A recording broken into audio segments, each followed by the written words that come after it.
do apóstolo Pedro, talvez o personagem mais controverso do Novo Testamento, esse Galileu, impulsivo, rústico, cheio de fé,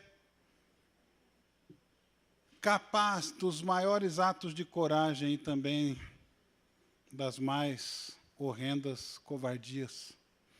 Este é Pedro. Pedro, que já vimos o Pedro pescador, o seu chamado por Jesus. Semana passada, para quem não esteve, tivemos aí o Pedro surfador, né? Pedro surfador porque ele andou sobre as águas, não usou prancha. O surfista usa prancha, o surfador não usa. Então, só Jesus e Pedro você pode chamar de surfador. Tivemos que improvisar esse neologismo, né? Paciência, durma com esse barulho. E a passagem de hoje, veja só, a Rebeca já começou a pregar sobre ela sem saber, porque nós não combinamos nada, né? Nós vamos ver o Pedro Pedreiro. Pedro Pedreiro. Nós vamos abrir no Evangelho de Marcos, capítulo 8. Deixa eu ver se está certo aí, está certinho, né? Mas você veja aí só destaque da frase, para trás de mim, Satanás. Nós vamos falar de 3 versículos hoje apenas, mas nós vamos ler do Marcos 8, do 27 até o 35. Acompanhe a leitura ou leia na sua Bíblia com a gente, tá bom? Jesus e os seus discípulos dirigiram-se para os povoados nas proximidades de Cesareia de Filipe. No caminho, ele lhes perguntou, quem o povo diz que eu sou? Eles responderam, alguns dizem que é João Batista. És João Batista. Outros, Elias. E outros ainda, um dos profetas. E vocês? Perguntou ele. Quem vocês dizem que eu sou? Pedro respondeu, tu és o Cristo. Jesus os advertiu que não falassem a ninguém a seu respeito. Então ele começou a ensinar-lhes que era necessário que o Filho do Homem sofresse muitas coisas e fosse rejeitado pelos líderes religiosos, pelos chefes dos sacerdotes e pelos mestres da lei, fosse morto e 3 dias depois ressuscitasse. Ele falou claramente a esse respeito. Então Pedro, chamando-o à parte, começou a repreendê-lo. Detalhe, este repreendê-lo que vai aparecer no verso 33 é o mesmo verbo que Marcos usa para descrever Jesus expulsando demônios, tá bom? Jesus, porém, voltou-se, olhou para os seus discípulos e repreendeu Pedro, dizendo, para trás de mim, Satanás, você não pensa nas coisas de Deus, mas nas dos homens. Então ele chamou a multidão e os discípulos e disse, se alguém quiser acompanhar-me, negue-se a si mesmo, tome a sua cruz e siga-me, pois quem quiser salvar a sua vida, a perderá. Mas quem perder a sua vida por minha causa e pelo Evangelho, a salvará. Oremos. Pai, nós agora, mais uma vez, estamos aqui reunidos como corpo de Cristo, tendo aberto a Tua palavra e pedimos que o Senhor fale conosco, que o Senhor faça com que a Tua palavra caia em terra fértil e gere fruto, transformação, mudança nas nossas vidas. Assim seja em nome de Jesus. Amém. Eu vou focar a mensagem de hoje nesses 3 versículos apenas, no verso 31, 32 e 33. Essa passagem ela tem outros dois textos paralelos, em Mateus e em Lucas. No Evangelho de Mateus, capítulo 16, a chamada Confissão de Pedro, ela divide o Evangelho de Mateus em duas partes, sendo essa parte a divisora. Jesus Cristo teve aproximadamente 3 anos e alguns meses de ministério. E quando nós chegamos em Mateus 16, apesar de terem 28 capítulos, nós já estamos aí há mais de 3 anos de ministério de Jesus, temos aí algumas semanas apenas. Ou seja, nessa passagem, nesse tempo, nesse contexto, Jesus está indo para Jerusalém. Ele ainda vai passar por alguns outros lugares, mas quando ele chegar em Jerusalém, vai ser a última vez que ele vai para lá antes de morrer.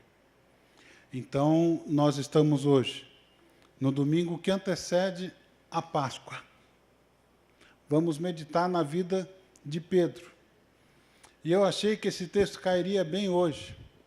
E o texto da negação de Pedro seria bom de ser lido durante essa semana. Talvez a gente fale dele após a Páscoa.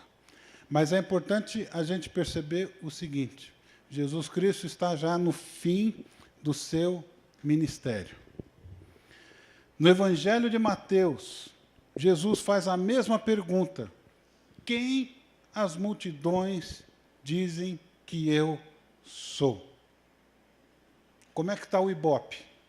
O que você tem ouvido falar aí? Pergunta para todos os discípulos. Então, eles começam a desfilar os palpites que estão sendo ditos por aí. Uns estão dizendo que o Senhor é João Batista, porque João Batista já foi decapitado por Herodes, e que ressuscitou. Outros que o Senhor é Elias, porque o Antigo Testamento diz que era necessário que Elias viesse antes do Messias. E Jesus até vai esclarecer noutra passagem, Elias já veio e era João Batista. Outros falam que é Jeremias ou talvez algum dos profetas. E aí Jesus, talvez de forma inesperada para os discípulos, faz a pergunta, e é uma pergunta que deve ser respondida por cada um de nós, sem rodeios, uma reflexão bastante acurada, de maneira bastante consciente. Nós devemos responder, e para você, quem Jesus Cristo é? Ele é um profeta? Ele é um cara legal? Ele é alguém tão admirável que, se ele tivesse um Facebook, seria o Facebook com o maior número de seguidores, de amigos? Jesus não veio para fazer uma legião de admiradores. Tem um cântico antigo, esse não é do meu tempo, é antes do meu tempo, esse é pré-diluviano. Ele diz assim, que já chamaram Jesus de tantas coisas, até de comunista, de profeta, né? Mas quem é Jesus? Se Jesus para nós, ele é apenas um profeta, então ele se equipara a vários outros personagens da Bíblia. Mas se Jesus para nós é o Cristo, o Filho do Deus vivo, como diz lá em Mateus o apóstolo Pedro, então isso faz toda a diferença nas nossas vidas. Porque o Cristo significa Messias. A palavra Messias é uma palavra hebraica que significa ungido. A tradução dela para o grego é Cristo. Então, quando a gente lê Jesus Cristo, está a mesma coisa que lê Jesus, o Messias. E esse Messias é alguém esperado, é alguém aguardado desde o Antigo Testamento pelo povo judeu. A gente já vai falar um pouquinho dessa expectativa, porque Jesus vai tocar nesse assunto de uma maneira bastante contundente. Mas Pedro, sempre ele que toma a frente. Ele expressou, talvez, a opinião geral dos discípulos: tu és o Cristo, você é o Messias, é o Filho de Deus. E em Mateus, nós não lemos ali, porque eu quero focar noutra parte, mas só para você entender. Em Mateus, Jesus fala: você é muito feliz. Sabe por quê, Pedro? Porque você teve uma revelação dada por Deus Pai para a tua vida. Quem te disse isso, quem te revelou, e o verbo é o mesmo apocalipsel, que é a mesma primeira palavra do Apocalipse, revelação. Quem te revelou isso, Pedro? Não foram as multidões, não foi o povo, foi o Pai. O Pai deu para você uma revelação direta do céu. Por isso você é abençoado. E você é Pedro, e sobre esta pedra eu edificarei a minha igreja. E o pastor Kirchner tem um trabalho teológico escrito sobre essa passagem, se você tiver interesse, chama-se Pedro, a Pedra e o Papa. Muito interessante sobre de quem que o texto está falando. Como eu não quero entrar neste tema, eu quero me ater aos versículos 31 a 33, eu só quero começar dizendo o seguinte, que aqui nessa passagem, Pedro, ele foi chamado de rocha abençoada lá em Mateus, e depois, 2 versículos para baixo, quando ele repreende Jesus, Jesus fala: você é uma pedra de tropeço. Como é possível você ir do céu ao inferno em tão pouco tempo? Como é possível você ter uma revelação de Deus Pai e ser chamado de Satanás? Isso choca. Arreda-te, Satanás, afasta-te de mim. Expressão que Jesus usa, olhando para os discípulos e falando com Pedro. Você viu o detalhe no texto. Como é possível ir de rocha abençoada para pedra de tropeço em tão pouco tempo? Esse é o Pedro. Talvez Pedro tivesse ficado tão entusiasmado com a bênção que recebeu, Jesus falando, foi o Pai que te revelou. E talvez nesse momento, Pedro tivesse pensado, bom, então daqui para frente o que eu falar é uma bênção, né? Daqui para frente o que eu falar, Deus vai ter que assinar embaixo. E o grande problema foi o seguinte, Jesus começa a dizer que ele vai para Jerusalém para sofrer. Ele usa 4 termos aí na passagem. Aqui está. Era necessário. Pergunta da Raquel. Por que era necessário? Jesus está dizendo, era necessário que o Filho do Homem sofresse muitas coisas. Que fosse rejeitado pelos religiosos. Que fosse morto e que ao 3º dia ressuscitasse. Esse é o plano de Deus. Esse é o projeto de Deus que é mostrado com algum mistério no Antigo Testamento, mas aqui no Novo Testamento ele é totalmente revelado. Era necessário, e o Pedro não entendia isso. Por que que era necessário que Jesus sofresse? Daqui a pouco falaremos sobre isso. Mas o que é que leva Pedro a dizer, mestre, isso não vai acontecer contigo. De jeito algum você vai morrer. E Jesus ali discerne a mesma conversa que Satanás teve com ele lá na tentação do deserto. Mateus e Lucas, capítulo 4. E uma das coisas que o diabo fala para Jesus é, não vá para a cruz, não precisa de cruz. Vai lá para o alto do templo, no ponto mais alto do telhado do templo, e pula, porque no Salmo 91 está escrito que aos teus anjos dará ordens a teu respeito, e eles vão te segurar para que você não tropece em nenhuma pedra.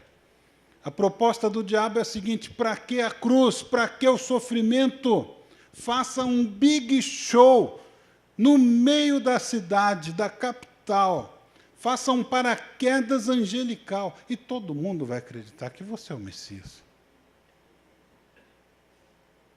E Jesus responde: nada disso. Não tentarás o Senhor teu Deus.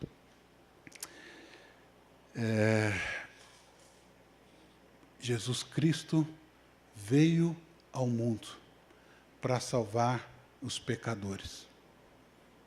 É isso que Paulo escreve na primeira carta a Timóteo. Ele veio ao mundo para isso, ele veio ao mundo já sabendo disso. Pedro talvez ainda não tenha esse discernimento. E depois de ser tão abençoado, ele leva tamanha repreensão. E isso faz a gente pensar o seguinte: depois das maiores vitórias, preste bem atenção nisso, depois das maiores vitórias é que nós nos tornamos mais vulneráveis. Depois de você conseguir aquela promoção na empresa, você acha que agora tudo que você fizer vai dar certo. Depois de conseguir estourar com seu teto de vendas, é que a secretária do chefe fala: olha, hoje eu sou sua e ninguém precisa ficar sabendo disso. Depois de passar no vestibular, você acaba achando que tem o direito de tomar todas, de cheirar todas, porque você merece, você lutou. Depois de ser considerado o melhor aluno da sua escola, depois da grande conquista da tua vida, depois daquela promoção que ninguém conseguiu, depois de terminar aquele curso difícil, nós podemos pensar que somos muito bons, autossuficientes, não precisamos de Deus. E eu conheci um homem assim, que ele passou em primeiro lugar na medicina, e ele falou: quem conseguiu fui eu. Ninguém me ajudou. Foi meu esforço, foi meu talento, foi meu trabalho. E desculpa, não é por nada não, mas eu sou bom. Só que o que essa pessoa não sabia é que Jesus Cristo se tornaria Senhor da vida dela. E hoje ele é um servo de Deus. E ele desdiz tudo que ele havia dito. Abençoado, médico, família inteira de médicos. Homem de Deus. Mas talvez na juventude dele e na nossa a gente se sinta tão poderoso quando a gente conquista grandes coisas, que a gente fica vulnerável. Não foi isso que aconteceu com o profeta Elias? Ele enfrenta 850 profetas, manda matar todo mundo, Deus escuta a oração dele, o atende, e desce fogo do céu, e lambe o altar do sacrifício, lambe a água que ali estava. Só que no dia seguinte, o que ele não contava era de receber um e-mail de Jezabel dizendo: você está lascado na minha mão, e ele vai e foge. Enfrentou 850 homens e fugiu de uma mulher. Pediu para que Deus o matasse 2 vezes, e vai acabar no meio de uma caverna. E Deus faz 2 vezes a mesma pergunta para ele: Elias, o que você está fazendo aqui? Como quem diz: Elias, eu não te chamei. E Deus tem que tratar com Elias, lá no meio da sua depressão, no fundo da caverna. Então, cuidado com as suas grandes conquistas, com as suas grandes vitórias, porque isso deixa você bastante vulnerável, porque te deixa bastante autoconfiante. Muito bem. Uma coisa que a gente aprende de maneira clara nesse texto, e Pedro nos mostra isso. é que há uma noção equivocada do Messias libertador. Porque a noção, o que foi ensinado para todo mundo, talvez o que Pedro tenha escutado desde criancinha, lá na sinagoga de Betsaida, depois ele vai morar em Cafarnaum, é que, olha gente, um dia vai vir um Messias, porque está prometido lá no Antigo Testamento, ou está prometido na Bíblia, eles não falavam Antigo Testamento. E um dia, esse Messias vai nos conduzir em vitória, vai dar um chega para lá no Império Romano, vai quebrar o jugo da escravidão que está sobre nós, e vai nos trazer de volta toda aquela era de ouro, os anos dourados do tempo de Davi, do tempo de Salomão. Esse Messias vem para arrebentar com todo mundo e vai restaurar o reino de Israel. E os discípulos todos estão pensando exatamente isso, estão tendo esta noção. Por isso é que Jesus olha para eles e repreende Pedro, porque eles também estão com essa noção errada. Você tem alguma dúvida disso? Até na ceia, antes da ceia, eles estão discutindo o quê? Quem vai mandar no reino de Deus? Quem vai ser o maior? Quem vai ser o proeminente? É Pedro mesmo quem vai dar ordens? Será que é Tiago e João? Porque até a mãe dele já intercedeu aqui em favor dos dois, para que um sente à esquerda e outro à direita. Estão querendo mandar. Estão querendo mandar. Igual aquele irmão todo entusiasmado lá na igreja, sabe? Não é aqui não, tá?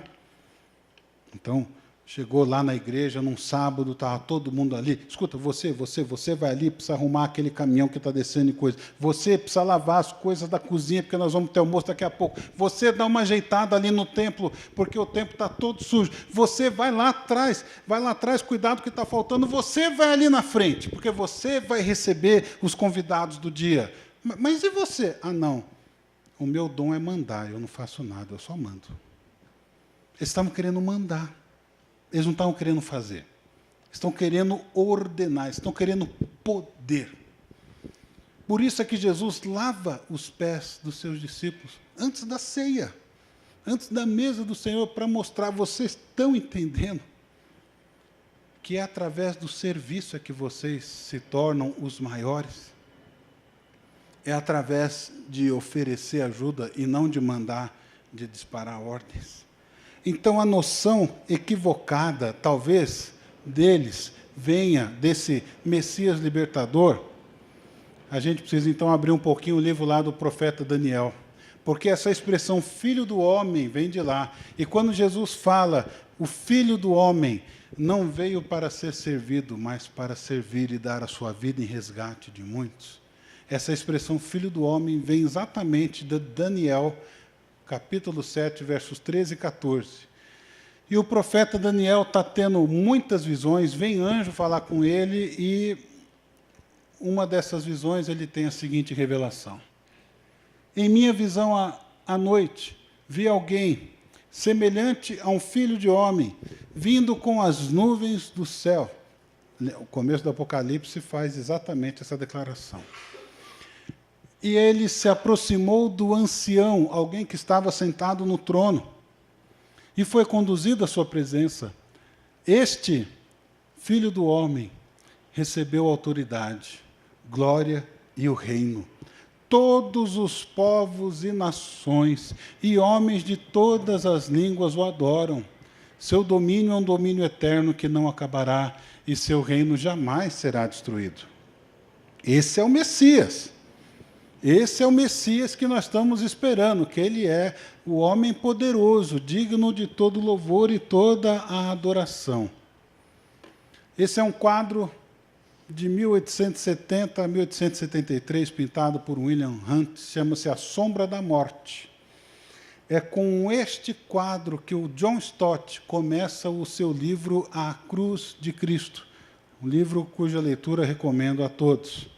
E se você olhar de maneira muito interessante, você vê Jesus ali na carpintaria, adorando o Pai com os olhos e as mãos levantadas para o céu, e aqui atrás estão instrumentos de carpinteiro, martelos, pregos e a sombra de Jesus projetada sobre eles.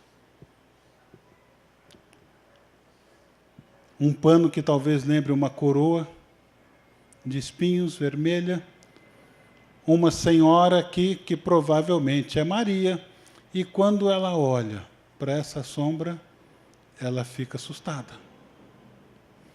Jesus Cristo soube, sempre soube, que ele veio para a cruz, que a missão dele era nos salvar.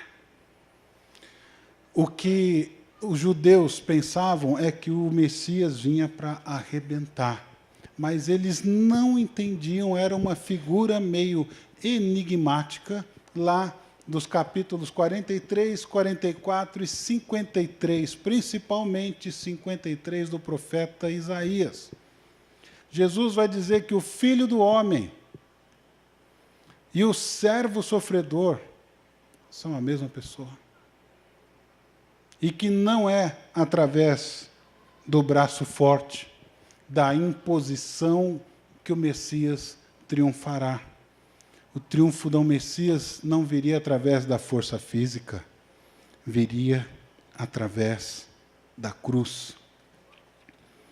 E, para mim, talvez a expressão que mais emerge é a expressão da Raquel, perguntando para uma mãe que está dirigindo no meio do trânsito de São Paulo: mamãe, por que era necessário que Jesus morresse?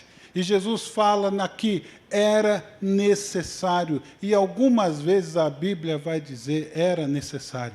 Você sabe qual foi a melhor escola dominical do mundo, da história, de todos os tempos?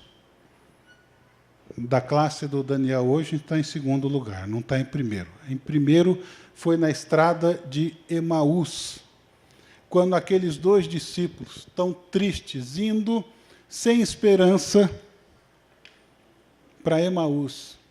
E Jesus se junta a eles, eles não sabem quem é Jesus. Eles estão tristes, e o Jesus pergunta: por que vocês estão tristes? Será que você é o único que está em Jerusalém, que não sabe o que está acontecendo? Deu na Veja, deu na época, deu na internet, deu no Facebook, deu no VapVap que o Messias morreu.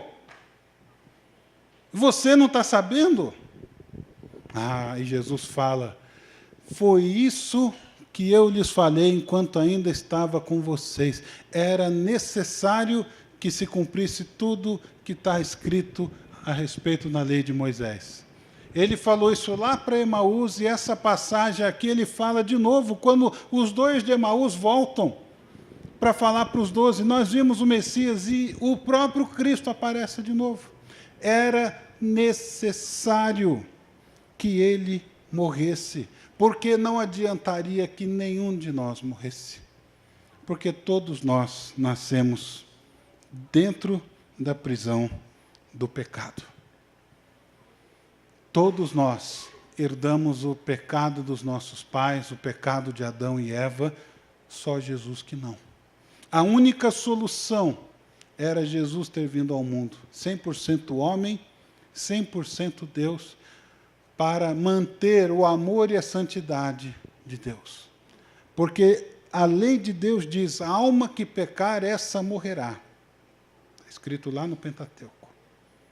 Como é que você não morre imediatamente? Por causa da graça de Deus.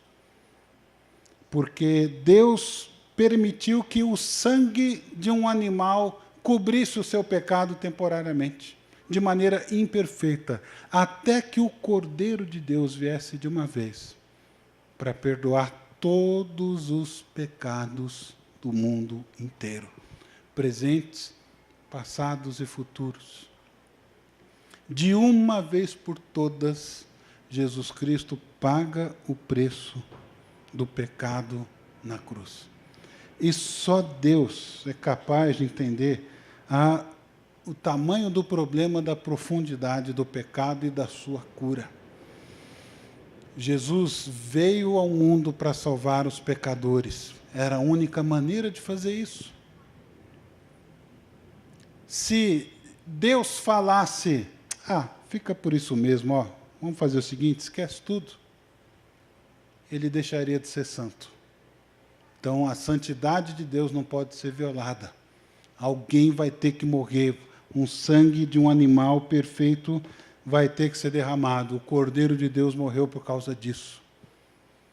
Mas Deus também é amoroso. Deus amou tanto o mundo que Ele fez o quê?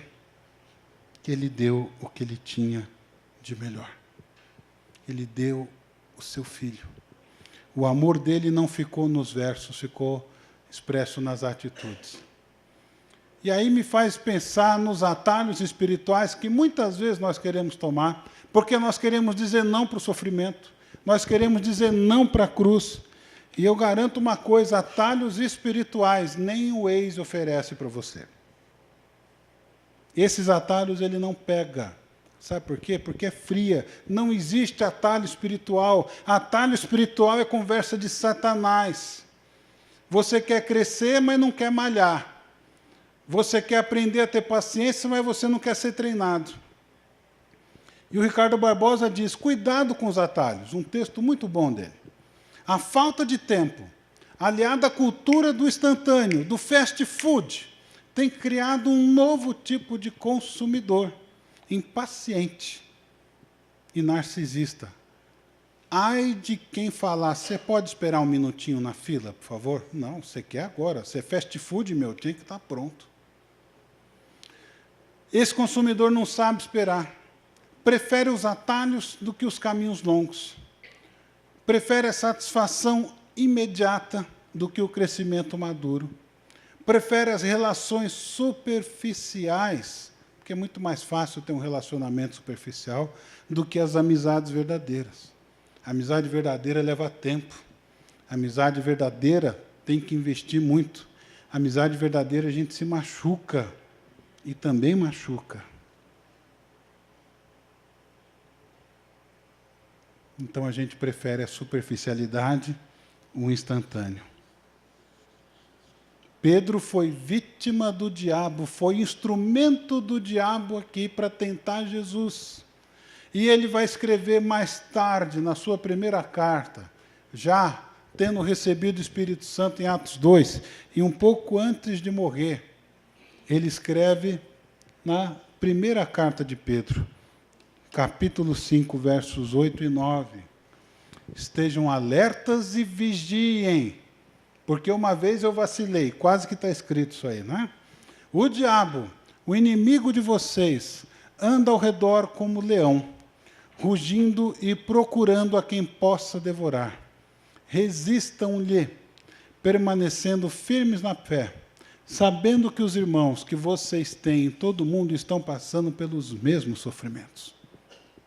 Aliás, a primeira carta de Pedro, sofrimento, o verbo sofrer, o substantivo sofrimento, aparecem 20 vezes. Eu contei antes de vir para cá. 20 vezes. Pedro aprendeu que no centro do cristianismo está a cruz. A cruz que era o mais horrível castigo, separado para o pior criminoso.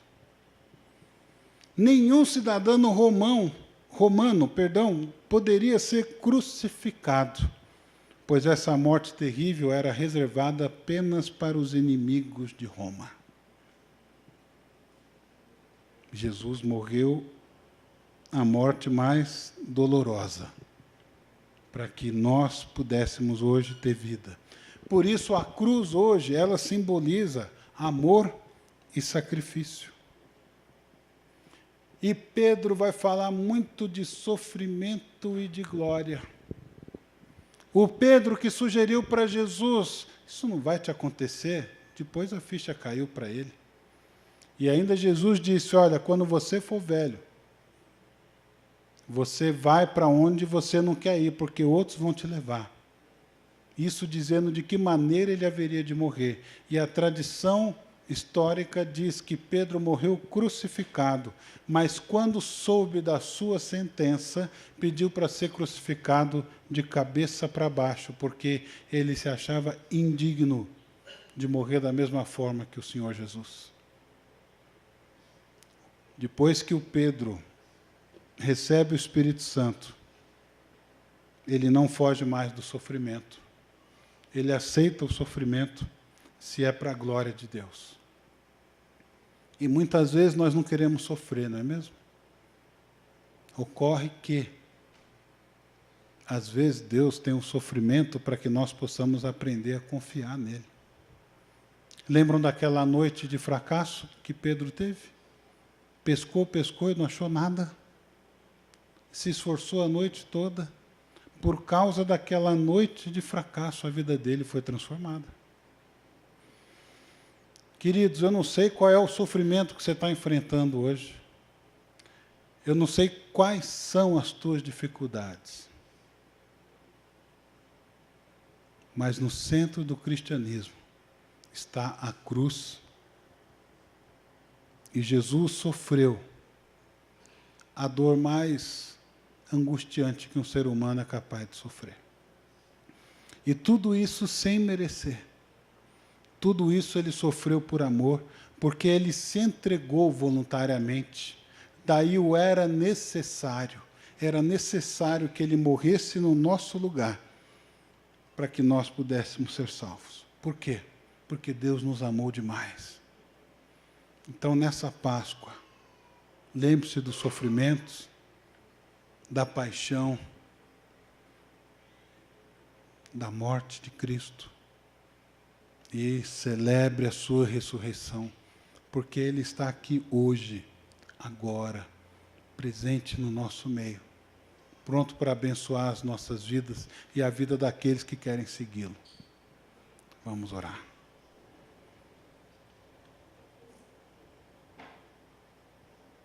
Pai amado, nós ficamos constrangidos quando tentamos imaginar, equacionar, dimensionar o tamanho do teu amor e do amor do teu Filho, que foi obediente até a morte, e morte de cruz. Quando o Senhor permitiu sofrimento nas nossas vidas, faça-nos lembrar da cruz de Cristo. Livra-nos, Senhor, de sermos pedra de tropeço na vida de outras pessoas. Livra-nos em nome de Jesus de sermos usados para desviar outros do teu caminho. Guarda a nossa boca, guarda a nossa língua da fofoca, da maledicência, da murmuração, de falar aquilo que achamos que é certo, não importa o que aconteça. Dá-nos temor, Pai, no nosso falar. Ao contrário, nós pedimos que o Senhor nos use como pedra de ajuda na vida das pessoas. Nós possamos transmitir força e fé para a vida delas.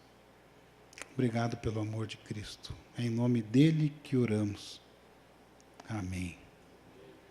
Graças a Deus.